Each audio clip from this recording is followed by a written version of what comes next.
Hello, welcome to White Birch Tarot and Astrology. This is a reading for the new moon in Scorpio, which happens on the 20th of November, just barely, which is Thursday at 1:47 a.m. in New York. And so, excuse me, please adjust for wherever you are. I apologize for my voice in advance. We have strange weather here. I should have posted this half an hour ago. I was looking at this and I just did a brilliant job in my head of explaining all this very succinctly and quickly. I should have done it then. Anyway, I'm going to try not to go on too long about this, and I think in the future I might do the astrology on different nights from the tarot, because I feel like then I pull the cards and they echo what I've just said. So I'm not sure. Tell me what you think in the comments, and I will timestamp this for the tarot if you just want that. So I'm going to start out with a very quick quote from the American author Mark Twain. He said, "People take you at your own recommendation." So we have a new moon in Scorpio, and excuse me, here I go already. If you will notice, we have the moon and the sun, which is of course a new moon, so we won't see the moon for a few nights, and Mercury all at 28 degrees of Scorpio, and we have black moon Lilith at 26 degrees of Scorpio. So we have four objects, points, things right here at the tail end of Scorpio. Scorpio is ruled by Pluto, who's in on the group thing here, and it rules intimacy, transformation, the personal subconscious, sexuality, sometimes other people's money. This is a deep dive into something that has previously been hidden from you, from all of us. And it is, let's start with this. It's opposite the planet Uranus, which is at the last degree of Taurus, because Uranus is retrograde, as is Mercury here at 28.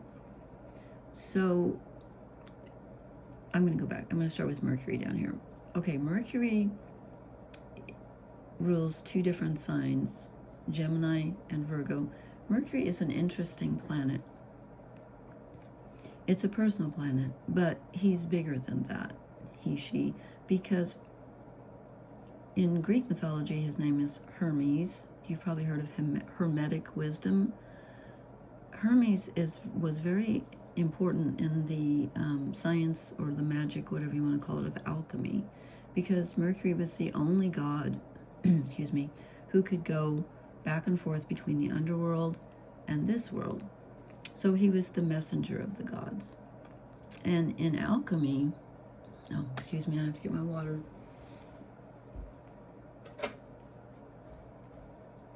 In alchemy, Mercury is the substance that transforms lead into gold.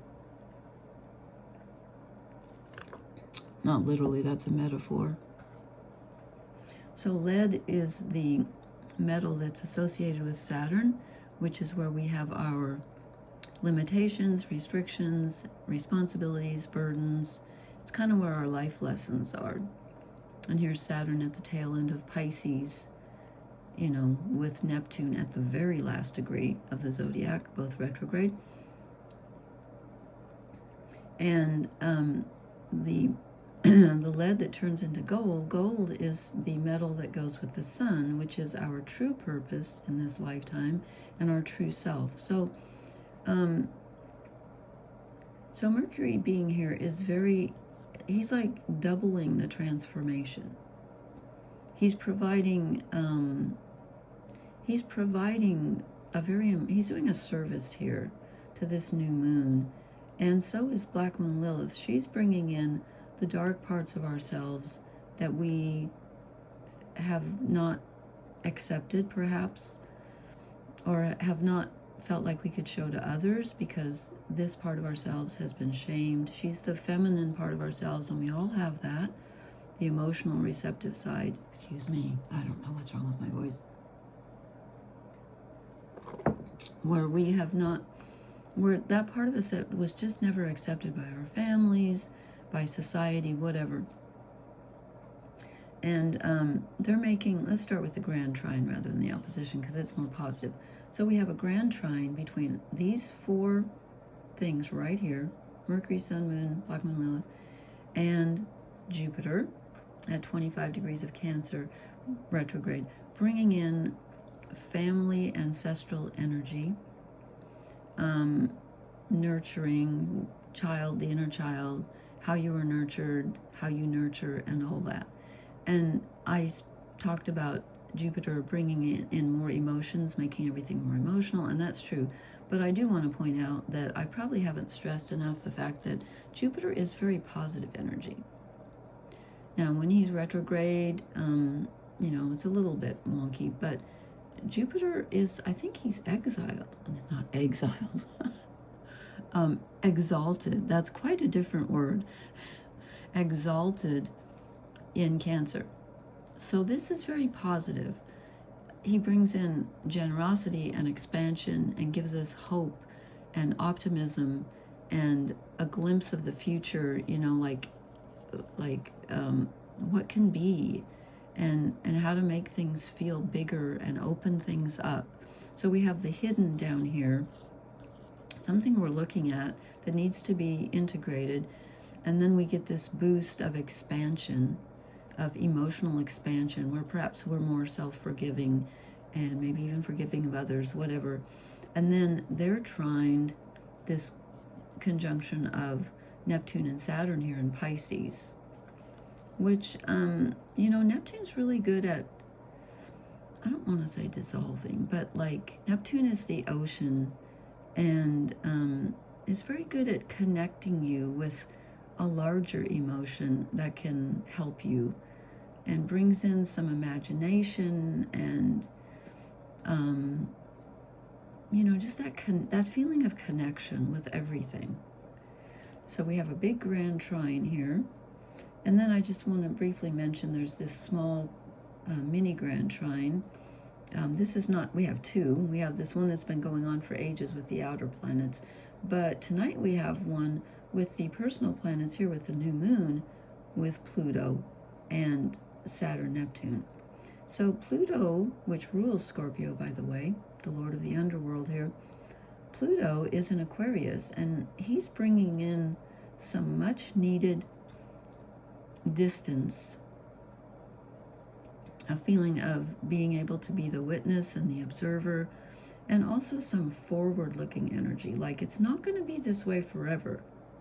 I'm showing you this dark thing, whatever it is, this secret that you need to face, because I want you to evolve, because I'm in Aquarius. And Aquarius is about being progressive and moving on, and the news story.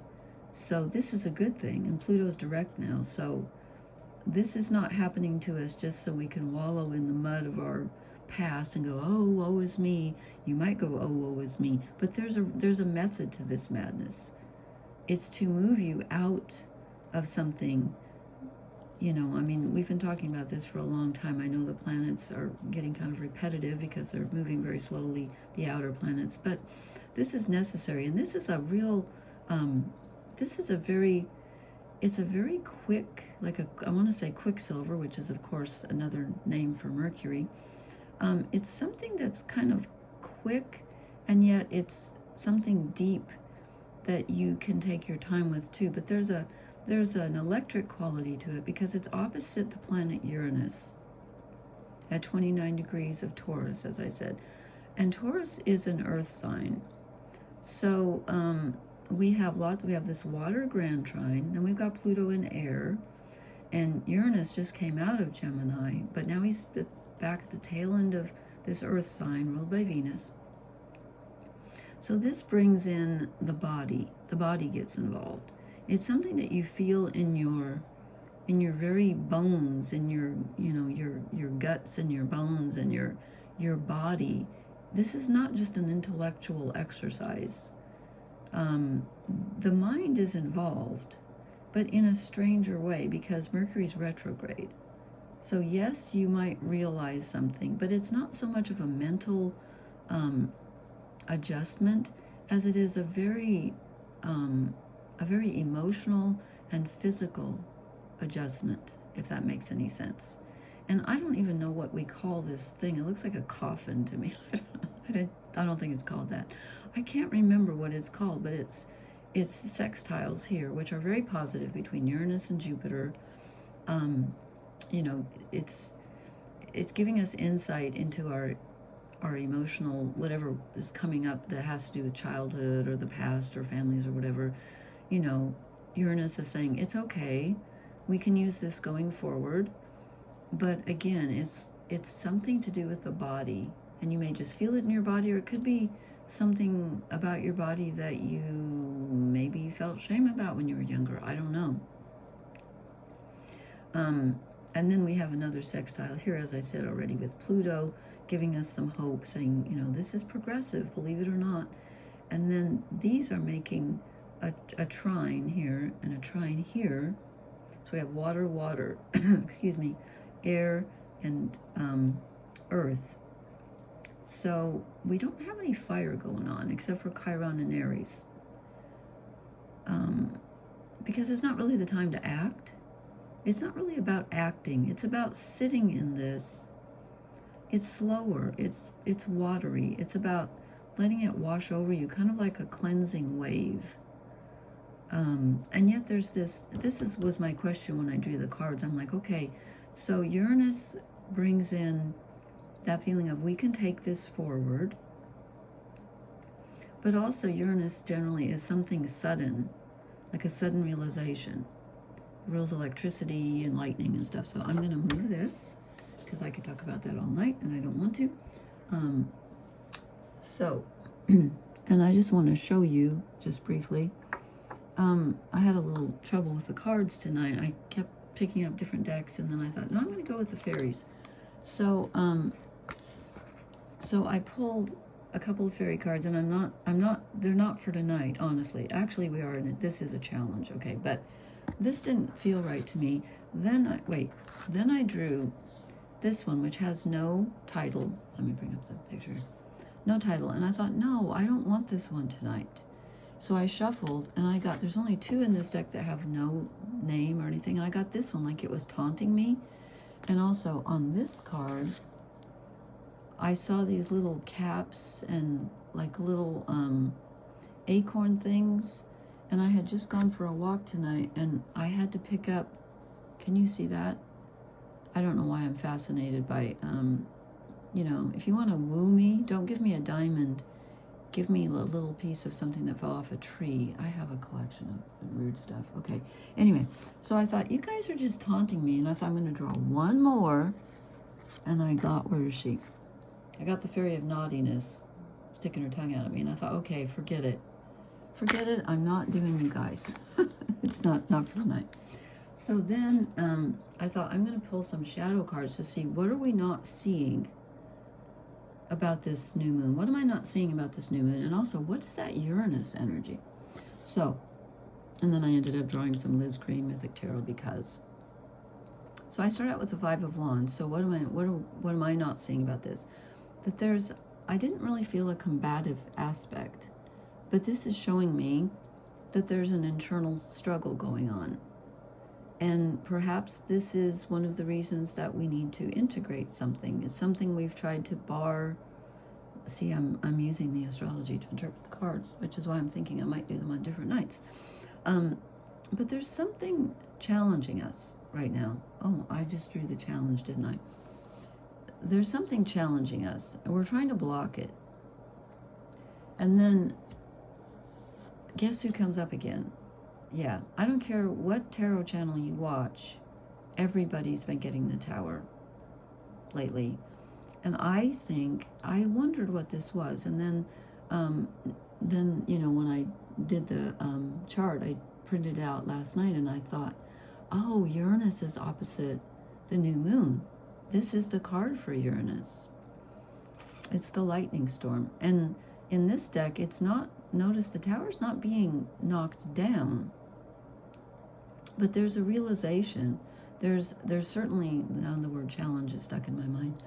There's certainly an enlightenment, an enlightening moment. And again, I kept asking, so what's coming in so suddenly? But there's a realization. There's going to be a tower moment. And, it's going to be different for everyone because it depends on where this lands in your chart, what's going on in your life. It's really difficult to read cards for the collective, actually, because we're all different. This new moon isn't going to be the same for everyone, and yet it has a certain flavor that we will all experience. So I will say that. I mean, it is about certain things. But with the tarot, it's easier to do a personal reading. Anyway, so that's something coming in suddenly. And then here comes the nostalgia, the childhood card, the Six of Cups, an emotion from childhood. Well, that makes total sense based on the astrology. But, so I'm thinking, is there going to be,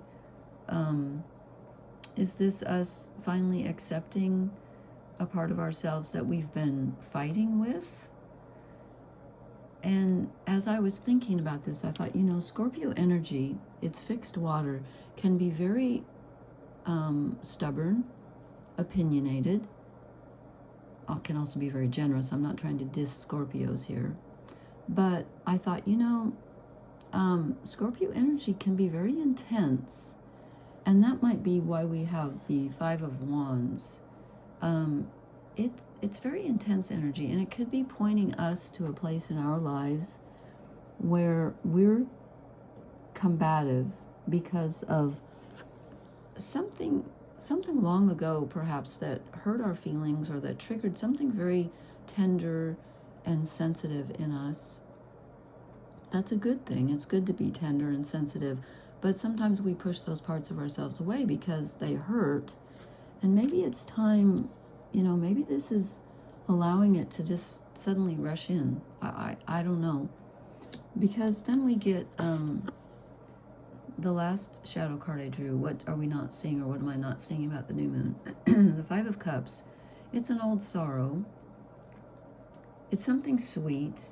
It can be sweet anyway. Something that, was very tender. Maybe it's where we were attached to someone and they hurt us, hopefully accidentally.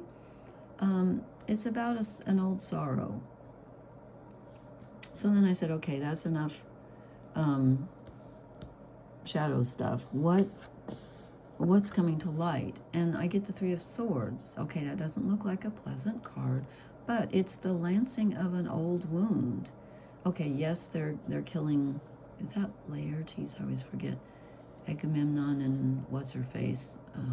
Clytemnestra? I don't know. Anyway, I used to know all that stuff and I've forgotten it. It doesn't come up much in daily life.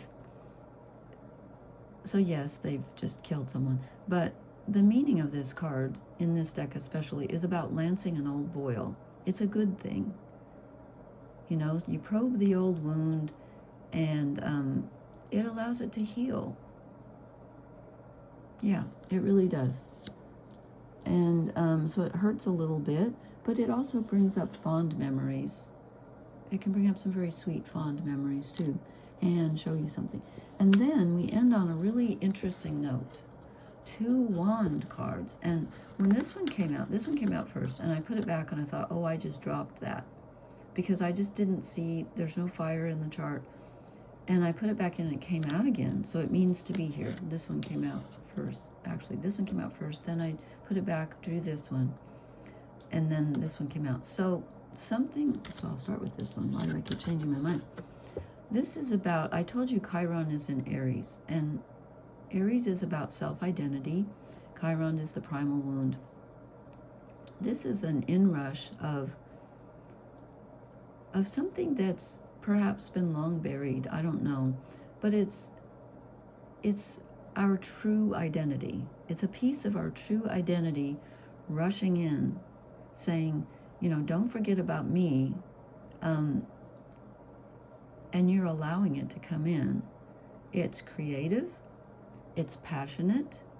It's true. It's real. It's fiery. And here it comes. Ready or not, here it comes. And when that gets here, we realize that we're at a different level.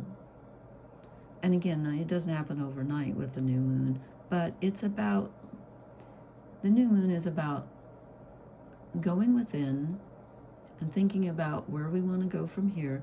But that, to me, usually involves looking back and saying, okay, what am I bringing with me? You know, how far have I come? This is the 1111 card.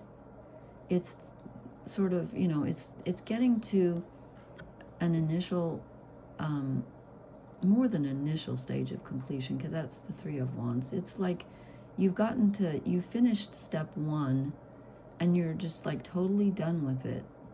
You always take step one with you before you do step two, or while you're doing step two, but you don't have to work on that anymore. It's like, no, I know this now. I know this. I'm at this level, and now I get to decide where do I go next. But I don't have to repeat the past. And I know with those, with Saturn and Neptune at the tail end of the zodiac. Oh, I forgot to time this, stamp this. Oh well. I know it feels like we are repeating the past, but we're not. We're considering it, but from a completely different viewpoint. And we are at a different level, and we're getting ready, you know, with Saturn and Neptune at the tail end like that, we're literally getting ready to close out an old chapter. And the new moon, as I said, in Scorpio is all about transformation. And I know this looks kind of grim, like with the Tower and everything, and the Five of Wands and the Five of Cups, 2 5s and a 3, but we end on a really positive note. This is a good thing. This is a good transformation. We need this. And I think it's going to feel freeing, and I think it's going to point you in the direction of your future. And I think it's a progressive move. It's a progressive new moon. So I hope this makes sense. And let's see, is there anything I wanted to talk about that I didn't talk about? I don't think so. And again, I don't think this is really about like the action. I don't think it's going to happen right now, even though it's Wands. But the feeling of self-identity and where do I go next, that's definitely going to come in now, especially when we see the crescent moon in a few days. I think that will be the case. I think this is going to be refreshing. So, okay. Thank you so much for listening. Please hit the like, share, and subscribe buttons. Please leave me a comment. Let me know how this resonated. I would love to hear. And I hope everyone has a positive, fruitful, enlightening new moon. And I will talk to you later. Good night. Blessings.